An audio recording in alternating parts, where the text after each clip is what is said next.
Hey, what's up guys? Joker here. Today I wanted to bring you an updated setup tour for 2015. It was really just 4 or 5 months ago where I brought you my ultimate gaming setup tour because I just couldn't imagine my setup getting any better over the course of 2015, but little did I know there were many upgrades right around the corner. I wound up doing the full X99 upgrade and build.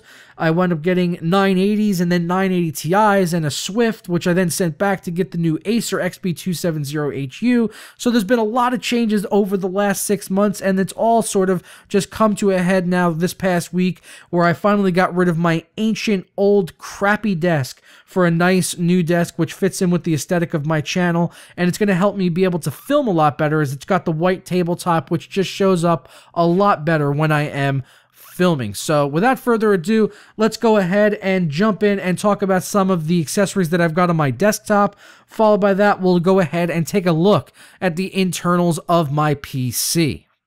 So before we move on to the PC, let's go ahead and start with my desktop peripherals and accessories. Over on the right side, I've got some collectibles. I've got my Dark Knight bust of the Joker, which was a gift from my father who worked in New York City at CBS. He's always bringing home a lot of movie and TV swag, but this just happens to be my favorite thing that he's ever brought home. The detail on it is just absolutely incredible, and being that I am Joker, it just, fits in with the desk theme perfectly. To the left of that, I've got a few more Joker action figures which have been given to me by random people over the years just because they know I go by Joker, so it seems like whenever they come across something Joker related, whether it's an action figure or a coffee mug or a poster, they just always seem to think that I have to have it, so they grab it and they give it to me, and I'm always obliging, that's why I have so much Joker memorabilia now collected over the years, because people just keep bringing it to me. To the left of that, I've got my Max Payne statue, which came along with the Max Payne 3 Collector's Edition. Just sort of like the way that it looks. I think it looks cool, and it also reminds me of playing Max Payne back in the days on the PlayStation, which was one of my favorite franchises way back then. Continuing on down further from there, underneath my main gaming monitor, I've got my Creative T4 wireless speakers. That's a 2.1 sound system, so there's also a subwoofer that I have under my desk that those are running to. And there's a control pod here, which is really convenient so that I could switch between different audio sources and adjust my volume levels right on the desktop without having to go into any software. It's a really convenient feature that I like about this sound system. And I've also got my Cartman guy here, the little wizard Cartman that my brother gave me. I really like this thing, so I just decided to keep it there. Cartman is my favorite character from South Park. No surprise there, as I basically look like Cartman. And I don't know, the fact that he's Wizard Cartman just makes it even cooler, so that's why I decided to leave it there as sort of my little desk mascot, so to speak. And he's, I don't know, he's been there for a little while now, and I'm probably going to keep him there for years to come.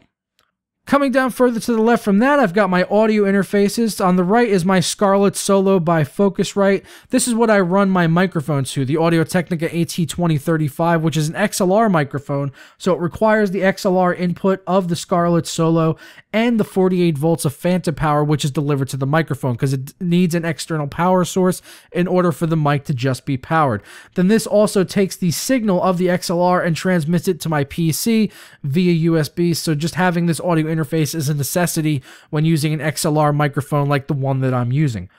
To the left of that is my Mayflower Objective 2 amplifier and ODAC, which I reviewed recently on the channel. I use this because I'm a heavy headphone user. I'm almost always wearing a pair of headphones, whether I'm gaming or at the desktop, listening to music, watching movies, what have you, almost always wearing headphones, so it's a necessity for me to have a good DAC amp, and I've had a few other DAC amps besides this one, but this has been the best one that I've experienced so far, and it's the reason that my other 2 DAC amps are now sitting in a drawer somewhere, as opposed to sitting on my desktop like the Mayflower one is. Coming up now to my monitors, we'll start with my second screen that I use mostly for TeamSpeak and Skype, but it also helps a lot when I am editing videos to have a second screen up with all of my different file windows. Helps keep me a lot more organized. As far as the display itself, it's an Asus VG248QE. That's a 1920 by 1080 24-inch TN panel with G-Sync installed. Now, I did install G-Sync myself on this display, so if you're thinking about going out and picking up this monitor, do not expect it to have G-Sync out of the box. You have to install it yourself. Unfortunately, the G-Sync kits can't even be found any longer. They do not sell them anymore. NVIDIA just sold them for a very short period of time, and then that was it. My main display here is the Acer XB270HU. As far as the specs are concerned, it's a 27-inch, 2560 by 1440, 144Hz display. It utilizes an IPS panel, and it is G-Sync. It really has everything a high-end gaming enthusiast could want with the 1440p, IPS, G-Sync, 144Hz. It just does everything you could want it to do, and it executes them all extremely well. And the fact that it's an IPS and only has a 4-millisecond response time is just absolutely fantastic. It's great for my productivity to have that excellent color reproduction of the IPS display, and it's also fantastic for performance in games. If you're looking to do content creation as well as gaming, I really can't think of a more perfect monitor out there that helps fit both of those needs. To finish off my desktop accessories, I've got my microphone, the Audio-Technica AT2035, which I mentioned briefly earlier, and I've got that attached to a Neewer boom arm. The microphone itself is a large diaphragm condenser microphone. Large diaphragm condenser microphones are basically designed for one thing. They're designed to handle vocals and to handle them very well and accurately, which is why I went with this microphone.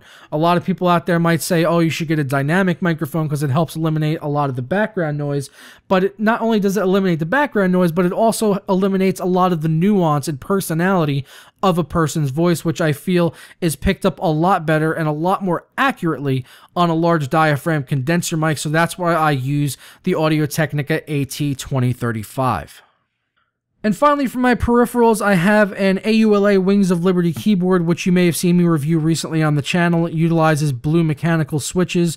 A lot of people might think it's, a little odd that it's a white keyboard, but it just kind of became a happy accident now that it completely matches my desktop perfectly. Now that I've got the white desk, got the white keyboard, I think it looks really great on this desk, and I love the tactile feedback of the blue switches that's on this keyboard. My mouse is a Razer Mamba 2012, which I know a lot of people might give me some shit for having a Razer mouse, but I've had this thing since 2012, and it's still going strong, and I love the feel of it in my hand. And that's sitting on top of just a basic SteelSeries mouse pad that you could pick up at Best Buy or on Amazon for about $10.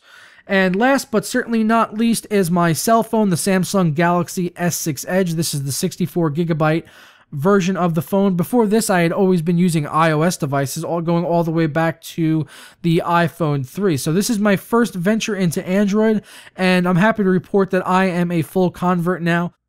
So moving on now from the desktop accessories and peripherals, let's go ahead and take a look at the PC.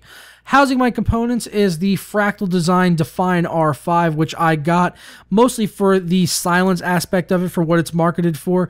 Because I do a lot of Twitch streaming and doing audio recordings like this for YouTube, I can't have all of the fans getting picked up in the background by my microphone, so I try to eliminate as much external noise as I possibly can. So that was one of the main contributing factors why I went with Define R5. Besides that, it's also just an absolute dream to build in, and I'm actually going to have a review coming up very soon for the Blackout edition of the Define R5, so be sure to keep tuned on the channel for that.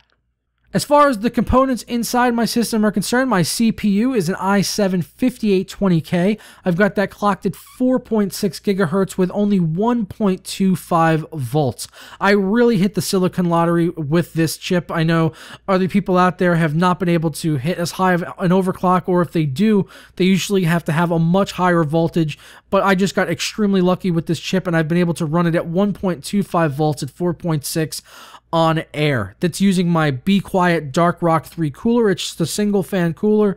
I got it, once again for the same reason that I got the case. It's black, it's white, and it's quiet. That's the sort of the theme of this case. Is I wanted it to be black and white because I like the aesthetic and it matches the channel, and also I wanted to help eliminate noise wherever I could. Some people said, oh, why didn't you go with a water cooler? Well, water coolers and the pumps are actually a lot noisier than any air cooler you're ever going to put on your CPU. The motherboard that I have for my processor is the Asus X99A, which is the cheapest version of all of the Asus X99 boards, but it really doesn't skimp anywhere on quality. Basically, what you're losing by getting the X99A versus the Deluxe is you're losing the white shroud that goes down the left side, and you're losing the native Wi-Fi support on the motherboard. but being is that I don't use Wi-Fi at all with my PC, and I didn't really want to pay an extra $100 just to have a plastic shroud. That's why I went with the Asus X99A to try to keep costs down a little bit so that I could take that money and invest it elsewhere. I would say if that money got invested anywhere, it was probably in my white sleeved cables. Those are the EVGA sleeved cables. They actually make their own sleeved cable sets that pair up with their power supplies perfectly.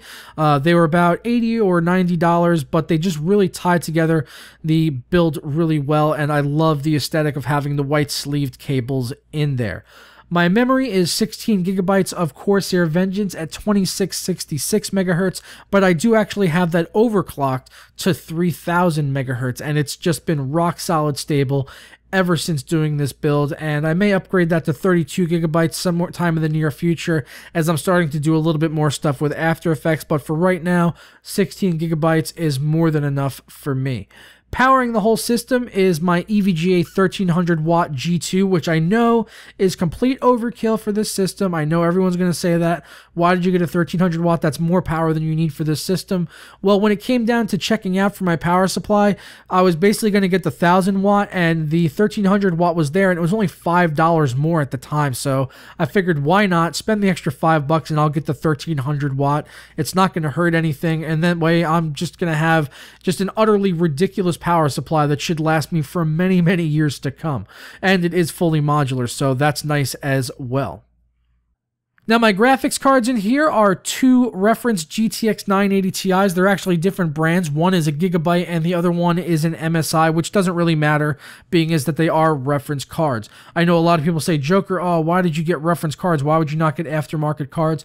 Well, you have to consider the fact that the Define R5 is a very sealed up case. It doesn't have the most amazing airflow. It has adequate airflow, but it's really a sacrifice you make for having the silence of the case by, you know, kind of sacrificing some of the airflow.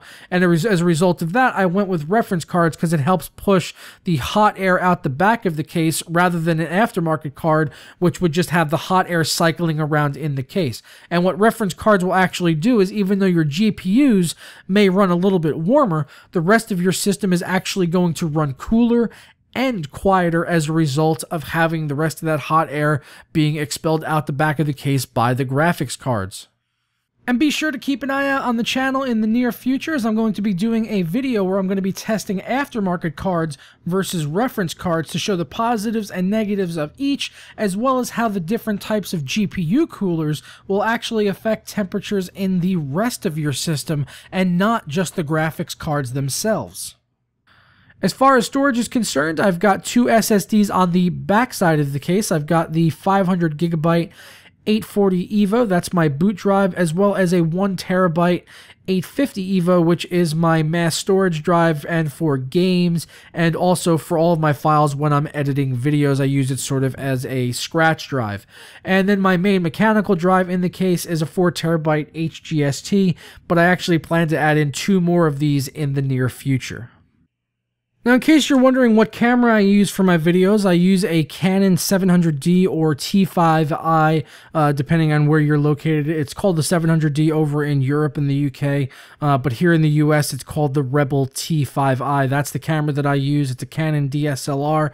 I've got a standard kit lens for it, as well as a 50mm 1.8 lens. That's what I primarily use when you see me shooting my videos. When you see all my talking stuff, that's usually always my 50mm lens, because it's really great for portrait shots to help, you know, focus on the subject and then give that really nice depth of field and bokeh effect in the background that you see in all of my videos. But that's going to wrap it up for the video, guys. I hope you did enjoy the updated setup tour for 2015. If you did, show me by sticking a big thumbs up on it down below. And if you disliked the video for some reason, then let me know in the comments what you didn't like about it. I would appreciate the constructive feedback so that maybe I can apply that in the future and help improve the content overall. And if you want any links for the products that I went over in this video for my full setup, then those are going to be down in the description below. The Amazon affiliate links do help to support the channel, so if you're going to pick anything up, I would appreciate it if you use those links. But I'm going to go ahead and get out of here now, guys. I will catch you guys next time. Ta-ra.